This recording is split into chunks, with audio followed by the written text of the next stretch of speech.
Now on NBC Palm Springs at 6, for the first time, the mugshot of the suspect involved in Tania Tovar's murder has been released. We've got the latest details coming up. Also, local students crafting their art skills to celebrate Palm Springs Style and Modernism Week. We'll show you the story ahead.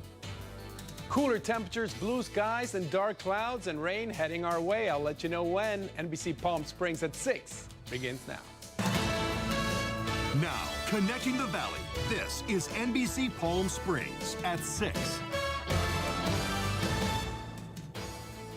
Good evening. Thank you for joining us. I'm Olivia Sandusky. And I'm Mark Mester. New developments coming in from the Imperial County Sheriff's Department after the death of Tania Tovar. It's tonight's top story. The Sheriff's Department has released a booking photo of the suspect, 51-year-old Abraham Feinblum. He was arrested on Friday at his home on Harlequin Court in Salton City following the disappearance of 17-year-old Tania Tovar, whose remains were found in the same town. Feinblum currently faces 2 charges, one of them being murder, and he's being held without bail. The story is developing. We'll have more as information comes in. A woman who went missing last year in Indio has been located tonight. 78-year-old Laura Ann Brown was the subject of a silver alert after she was last seen near Jefferson Street and Avenue 48 back in November. The California Highway Patrol says the alert has been deactivated, confirming Brown has been found. No other details have been made available at this time.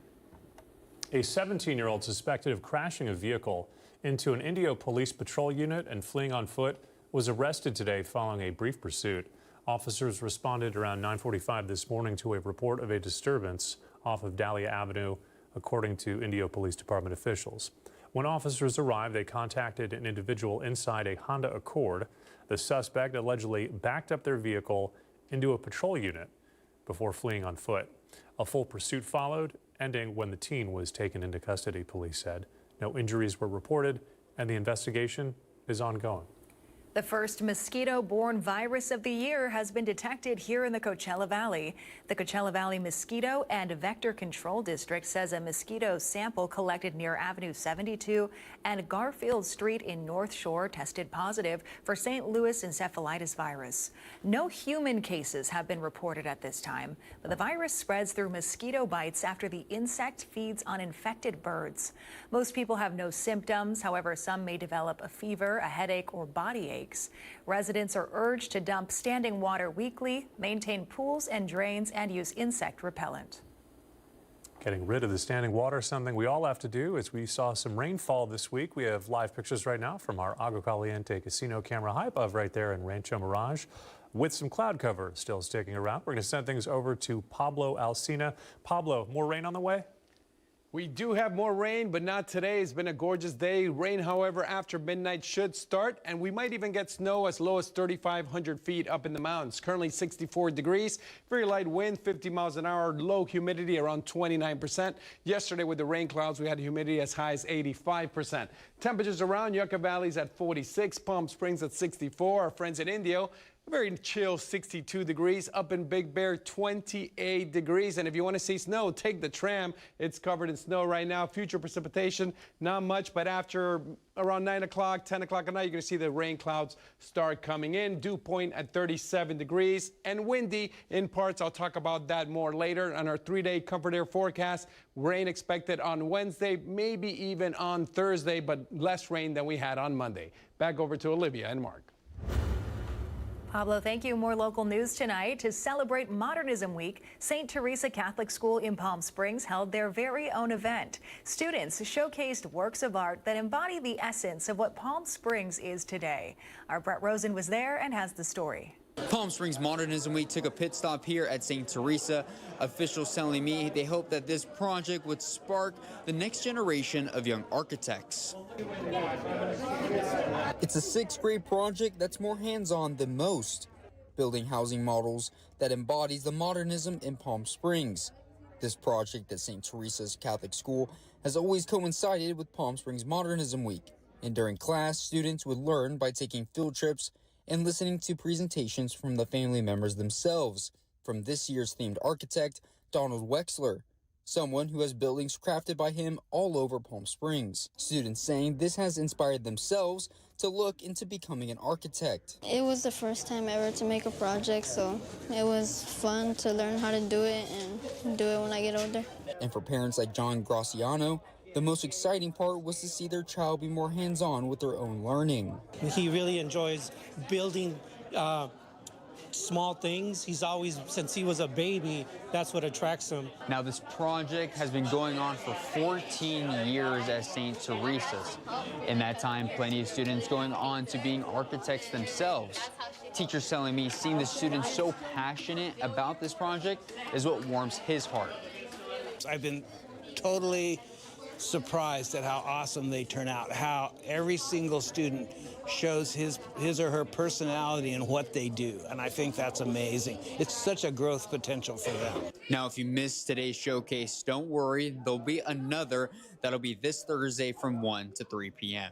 Here in Palm Springs, I'm Brett Rosen, NBC Palm Springs. All right, thanks to Brett for that. New at 6 o'clock tonight, Palm Springs has announced the completion of a new wind wall along North Genotry Trail, a project aimed at improving safety for drivers in an area long plagued by blowing sand and poor visibility. Our Antonio Marquez has more on that story.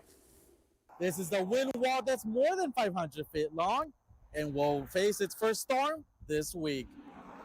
The brick wall stretches approximately 590 feet and cost nearly $2.2 million. It was designed to reduce sand blowing onto the roadway, improving visibility, and help keep the road open during high winds, a persistent safety issue for drivers in the area. There's been attempts to block the sand with some, structures, wood structures, but the real intent of this project is to alleviate some of the sand buildup on Genotry. It doesn't remove it completely, it doesn't stop it completely, but it does change the actual pattern of sand deposition on Genotry.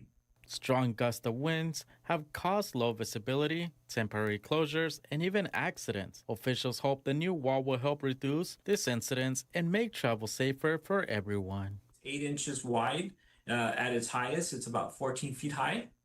And the length is around 600 feet. So it starts essentially right after the guardrails of the bridge, and then it goes about 600 feet into southbound on Genotry Trail. Already, the wall is facing its first major test this week as the storm brings in rain and strong winds to the Coachella Valley. Up where the wind is significant, the entire road closes down. So in this particular area, we were trying to improve the driver experience as you come off the bridge going southbound. And just as a reminder, please be cautious when driving down Genotry. Antonio Marquez, NBC Palm Springs. All right, thanks to Antonio for that. Coming up next tonight, it is Black History Month, and tonight we're taking a look at businesses owned by Black women. That's ahead. Plus, Crypto Fits dives into the world of NFTs in this week's crypto segment. We have that definition coming up right after the break. And here's a look at your gold and silver prices on this Tuesday evening. Those headlines and more just ahead.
committed to covering our community.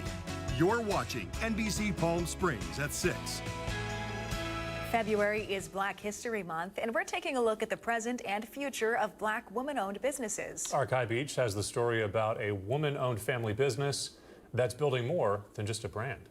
So this is going to be a candy robe. Meet Kiva. Sleep is our #1 for all of our customers. And Kaya. Sisters who were taking their business to the next level. We opened it in April 2019. The store was first thought of because my sister passed away from lupus. So I wanted to bring wellness to other families so they wouldn't have to get addicted to the opioids like she did. As owners of Royal Highness, a boutique cannabis shop in Palm Desert, I wanted to have it open to look more like a candy store and see so that it's more, we look at it as like bougie and ghetto. they've expanded beyond retail. So this is going to be our Royal Highness, our 510 cart. They're now producing their own brand of products. We do have a grow that's inside of Adelanto, so we carry our own flour and our own vapes. To be able to get our own brand curated from growers that we go to and trust, we're able to bring farms at a very lower price, still quality product. Their growth reflects a powerful national trend. Black female entrepreneurs are one of the fastest rising groups of business owners in the country. Despite ongoing challenges like limited access to capital and funding barriers, Black women continue to launch and scale businesses at remarkable rates. We actually wanted to start like franchises where we help them start up the business, run it, get them all set and going, and then to allow them to open their own store. Now these sisters hope their journey will inspire other women to start their own companies, build generational wealth, and become their own bosses. I'm Kai Beach with NBC Palm Springs. In more local news, the Steve Chase Humanitarian Awards are coming up this Saturday. It's one of the Valley's largest fundraiser events, and proceeds go to DAP Health. Former Palm Springs Mayor Lisa Middleton will be honored with the 2026 Community Service Award for her work shaping the city through some of its most pivotal years. Middleton was first elected to City Council in 2017 and later became the first openly transgender mayor in California history. She spoke to our Mary Strong about the honor. Anytime you're a first, it's an opportunity to set an example. So it was incredibly important to me that all of those individuals that I would encounter, not just simply here in Palm Springs, but members of city councils across the state of California, would see in me someone who got things done for the people of their community that they could relate to and say, she's doing the same job I'm doing. Tickets for the event are available at daphealth.org/thechase.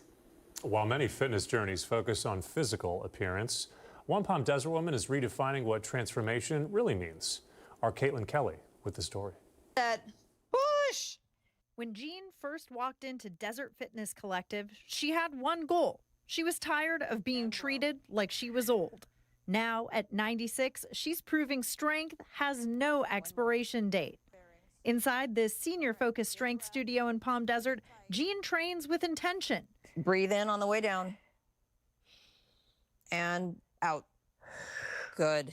Movements designed to protect her independence. For her, transformation isn't about appearance. It's about staying mobile and continuing to live life on her own terms.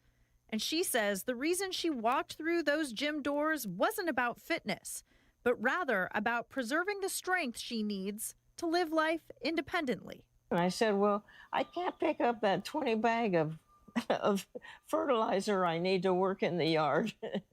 And she said, yes, I can help you with that. And so well, if she can help me with that, okay, here I am. What do we do? Months later, the woman who once struggled with 20 pounds was deadlifting more than 150 pounds. A photo of Jean lifting that weight went viral, with some people even claiming it had to be photoshopped.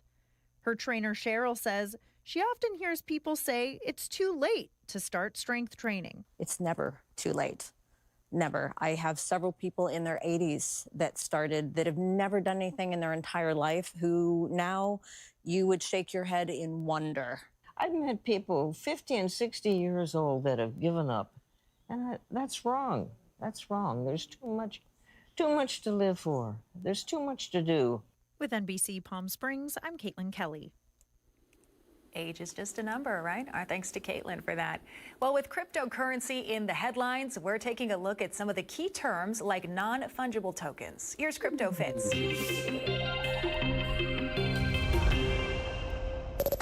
The Crypto Fits Daily Update with Jimmy Fitz. Download the free Crypto Fits app on Google Play and the Apple App Store. As we go down the crypto glossary, what is a non-fungible token, NFT? NFTs, or non-fungible tokens, are a special kind of crypto asset in which each token is unique, as opposed to fungible assets like Bitcoin and dollar bills, which are all worth exactly the same amount. Because every NFT is unique, they can be used to authenticate ownership of digital assets like artworks, recordings, and virtual real estate or pets. You can think of NFTs as being kind of like certificates of authenticity for digital artifacts. They're currently being used to sell a huge range of virtual collectibles. Download the free Crypto Fits app on Google Play and the Apple App Store.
Pablo Alsina, no rain so far today, but around 9 o'clock at night, you're going to see the rain clouds start coming in. Around 10 o'clock, a bit more, and then rain should continue throughout late tonight and early tomorrow morning. Wednesday, we're expecting as much as a quarter inch of rain.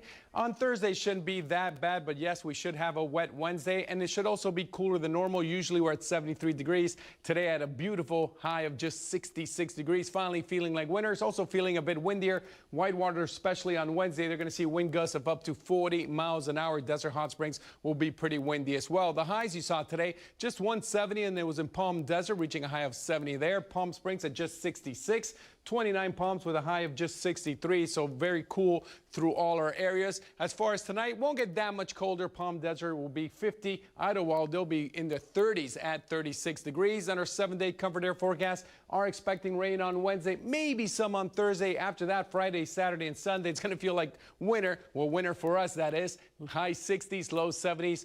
Nice, partly cloudy skies. Gorgeous the whole weekend. And now, NBC Palm Springs Sports with Caitlin Kelly, powered by Agua Caliente Casino. Some bombshell news out of the AHL and Coachella Valley Firebirds organization today. Firebirds forward and Kraken prospect David Goyette has been suspended for 20 games after testing positive in a performance-enhancing substance test. Goyette, who has recorded 10 points in his 47 games with the Firebirds this season, won't be eligible to return until April 20th. The news of his suspension came from a statement sent out by Seattle Kraken's general manager Jason Botterill, stating, "Earlier today, we were informed that David Goyette tested positive for a performance-enhancing substance. We fully support the performance-enhancing substance program and hope this is a learning experience for David." 21-year-old Goyette is in his second season of professional hockey with no plays yet in the NHL. And today was day 2 of the collegiate golf tournament, the Prestige, over at the Greg Norman course at PGA West. After a chilly, rainy day 1 of the tournament, the Oregon State Beavers were leading the way at 9 under. Guess the Pacific Northwest team was used to playing in those wet conditions yesterday. But today, it was all Stanford and Texas Tech. Stanford now has the lead, sitting at 5 under, while Texas Tech sits at 2 under despite shooting 9 under on the day. I spoke with Stanford head coach Conrad Ray, and he spoke about what his team needs to do to win it all come tomorrow. For us, it's just playing a clean round tomorrow. I think we played okay today and we got under par, but I think we had a few errors that we can clean up. You know, a few 3-putts, a few missed opportunities off the tee. There are some birdie chances out there, so I think our guys are just focused on their own games and trying to make those putts when they need to. Now, this tournament showcases the best of the best collegiate golfers, and with past participants like John Rahm, Victor Hovland, and Sam Burns, it's safe to say viewers are watching the next generation of professional golf superstars right here in our backyard. The tournament is free to the public, so you can head on out to watch the tournament wrap up tomorrow and see what the future of golf looks like. That'll do it for sports. I'm Caitlin Kelly. And now the Agua Caliente Entertainment Report, brought to you by Agua Caliente Casinos. An Oscar nominee on the small screen and baseball star Shohei Ohtani on the big screen. Here's David Daniel with our Hollywood Minute. In the forest, every least thing's important. It's all threaded together. So you can't tell where one thing ends and another begins. Train Dreams has won Best Feature of the Year at the Indie Spirit Awards, as well as Best Director for Clint Bentley and Best Cinematography for Adolfo Veloso. Both men, who are also Oscar nominees, say they knew the film was special while they were making it. I connected with so many aspects in the movie, and I was really connected to certain things that made the project be very personal to me in a way. A lot of crew brought a lot of themselves to it, and even brought heirlooms from their grandmother that they wanted to put in the film, things like that. Japan has taken baseball from the U.S. and recreated it in its own image. Baseball gave Japan an outlet to succeed on the world stage. Homecoming, the Tokyo series, looks at last year's Dodgers-Cubs historic season opener in Japan as a lens into the country's passion for the American pastime. The documentary screens in U.S. theaters next Monday and Tuesday. Locations and showtimes at fathomentertainment.com. In Hollywood, I'm David Daniel.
Brighter Side of the News is brought to you by Fiesta Kia. Discover the all-new Fiesta Kia located in the I-10 Auto Mall. Before we go, let's show you something delicious because it is Fat Tuesday. That means one thing in the Chicago area, punchki. The rich filled Polish pastries are a beloved tradition. Oh, there's a whole tray of them. Punchki are deep fried donuts, often filled with fruit preserves, custard, or sweet cream, dusted with powdered sugar. Fat Tuesday, or Mardi Gras, represents the final indulgent feast before the 40-day fasting season of Lent begins on Ash Wednesday. Yeah, I think we'll take a whole tray of those for the newsroom, please. And a glass of milk. They look gorgeous. I want some. All right, that's going to do it for us. We're back at 11 with the latest local headlines. Please join us for that. Meantime, Wheel of Fortune is coming up next. Good night.